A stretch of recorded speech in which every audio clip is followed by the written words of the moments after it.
Bonjour à tous, soyez bienvenus à notre paroisse invisible. Traçons sur nous le signe de la croix, car c'est Dieu qui nous rassemble au nom du Père, du Fils et du Saint-Esprit. Amen.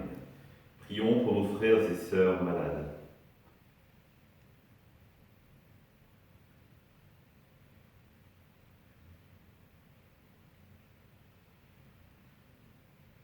Prions pour les soignants et tous ceux qui œuvrent pour le bien commun.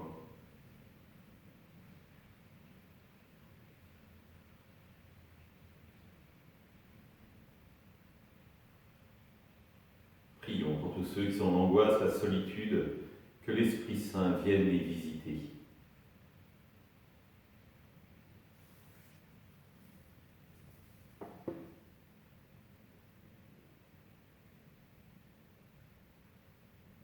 Pour manifester notre communion, je vais maintenant allumer cette bougie au cierge pascal.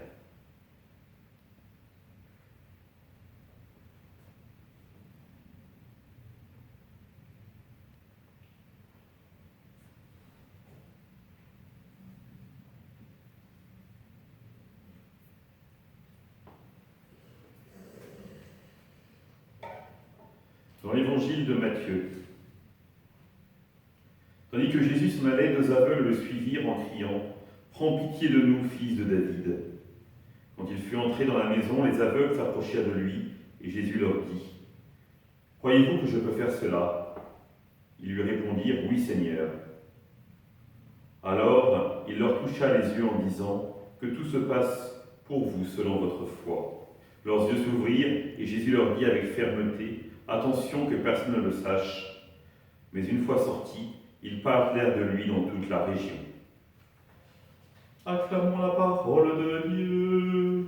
Louange à toi, Seigneur Jésus.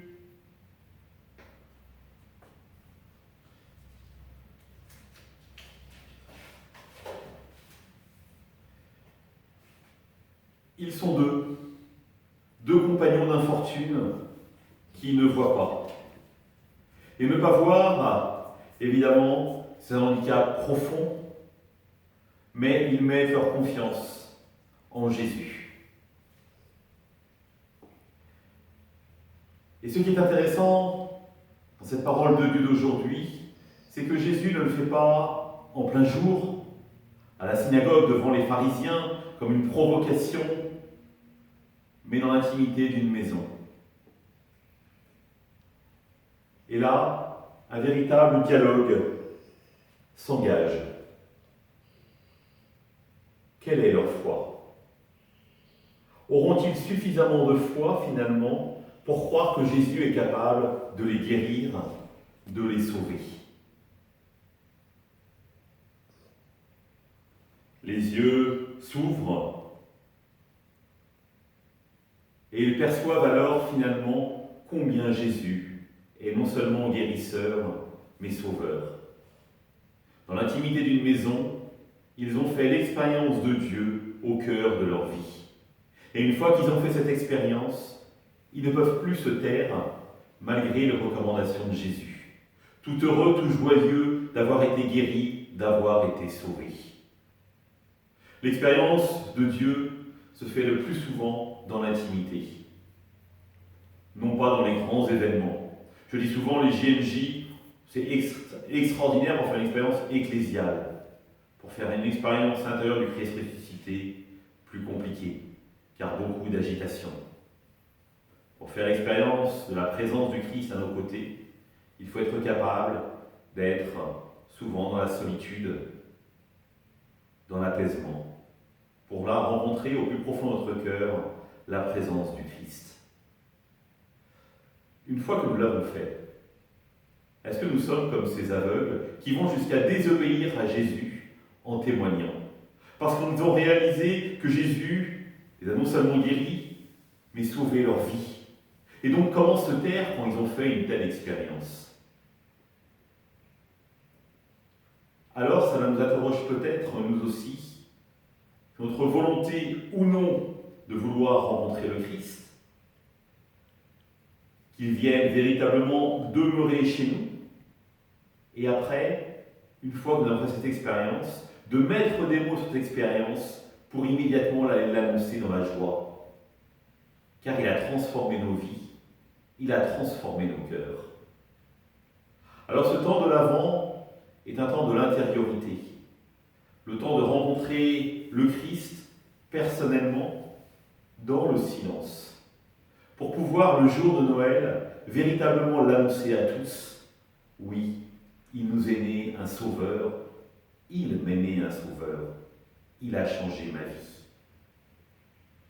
Peut-être pouvons-nous nous donner cette petite mission le jour de Noël de prononcer cette phrase-là auprès de ceux qui seront peut-être plus loin de la foi, mais ainsi nous oserons parler de ce qui nous tient vraiment à cœur.